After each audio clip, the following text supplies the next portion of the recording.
Friends, would you join your hearts with mine in prayer?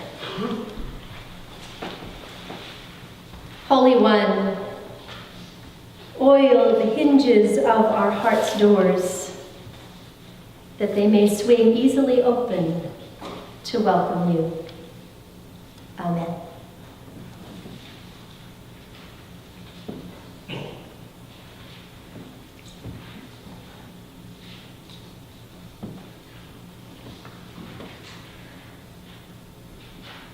I lift up my eyes to the hills. From where will my help come? My help comes from God, who made heaven and earth. The sun beat down on us as we circled up at the edge of the dirt road we've just climbed in the unforgiving morning heat, somewhere in the foothills of Colorado Springs. Our Saugatuck Church Youth Group had chosen those words from Psalm 121 to include in our worship that Sunday morning, because the day before, we'd all driven up to the summit of Pikes Peak, one of Colorado's 14,000-foot mountains. That climb had been a harrowing one for a couple of the drivers. Dana Johnson, whose idea it had been, is, of course, fearless. She headed up to the top without a backward glance. But there were some of us responsible for driving those rental vans full of teenagers up a windy road with no railing, who white-knuckled it all the way to the top.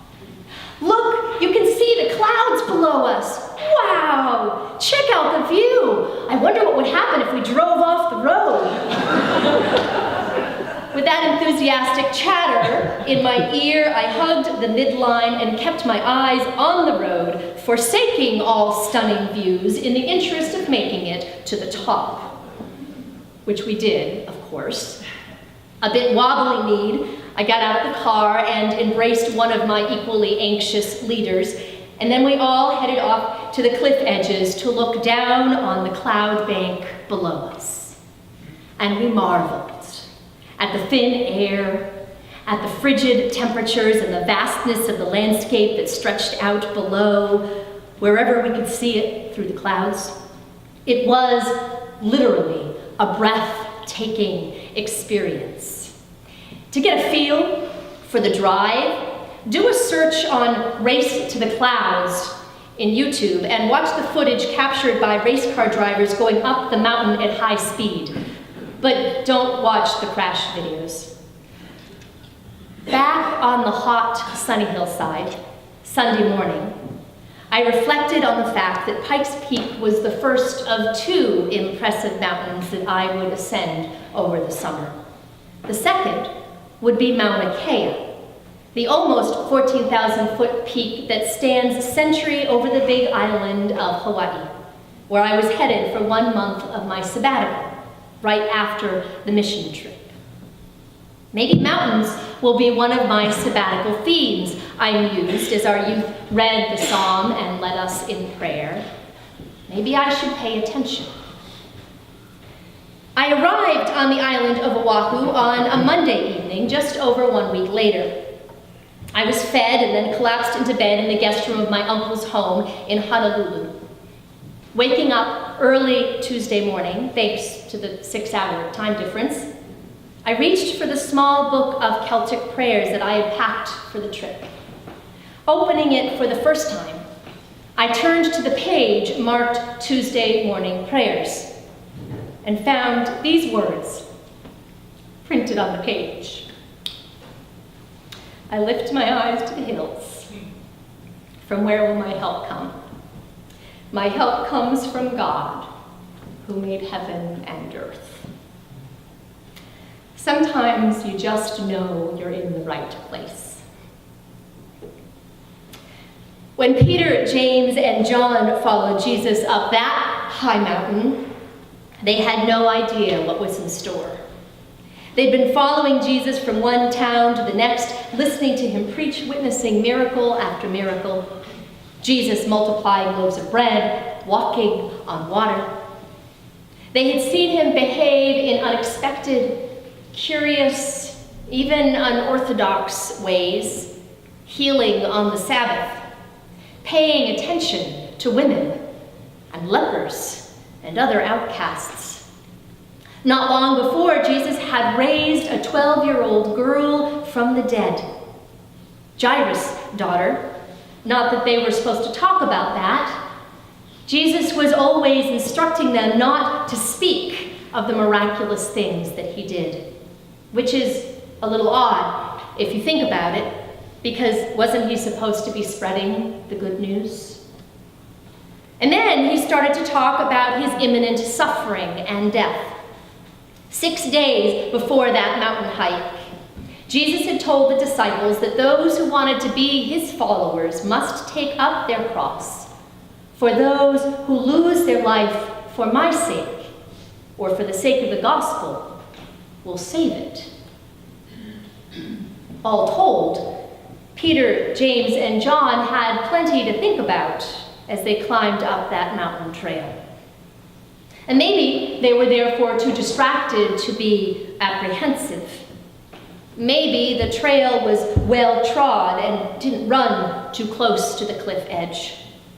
But if they didn't white-knuckle it on the way to the top, they made up for that uneventful hike in spades once they reached the summit and saw before them Jesus, lit up like a disco ball, along with 2 other characters whom they somehow recognized as Elijah and Moses, the 2 biggest names in Jewish history.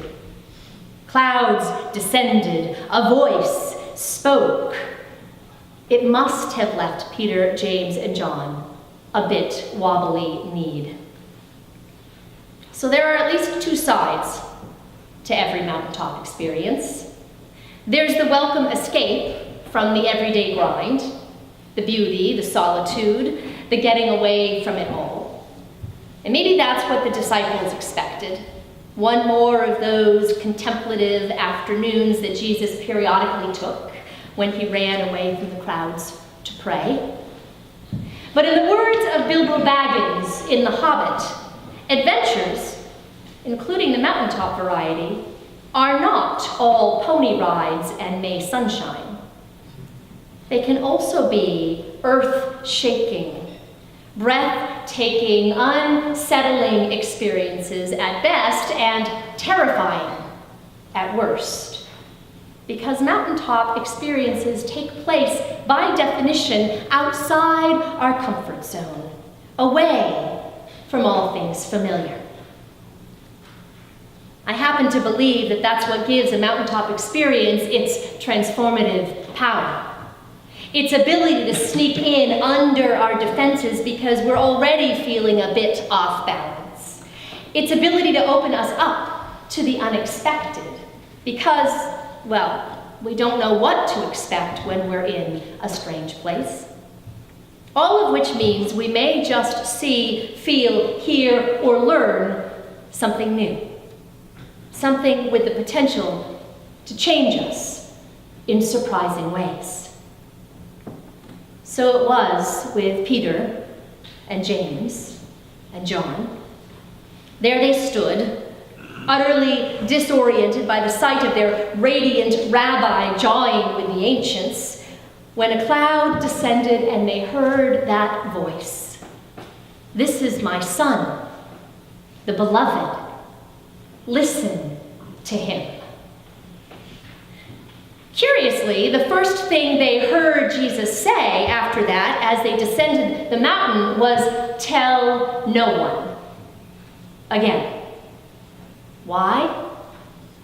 I don't know.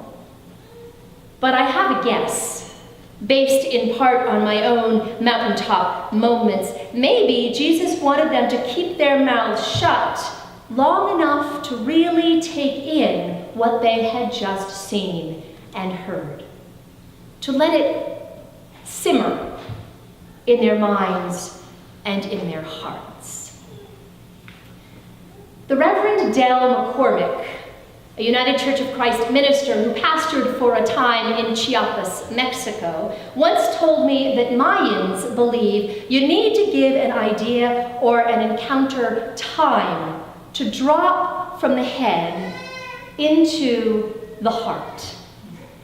Only once it has settled in the heart can we respond in any meaningful way. And so perhaps Jesus wanted the disciples to give them time for their pulses to slow, for their heads to stop spinning, and for that mountaintop experience to find its way from the frontal cortex down into the center of their being, where it might just guide and ground them in the difficult days to come. Because it was about to get difficult. Jesus was on his way to Jerusalem, and the disciples still didn't understand why. And maybe they tried to listen to Jesus, but often what he said just didn't seem to sink in. When he told them that he would be killed, but then rise again, they all balked. When Jesus asked Peter, James, and John to keep watch with him while he prayed at Gethsemane, they all fell asleep.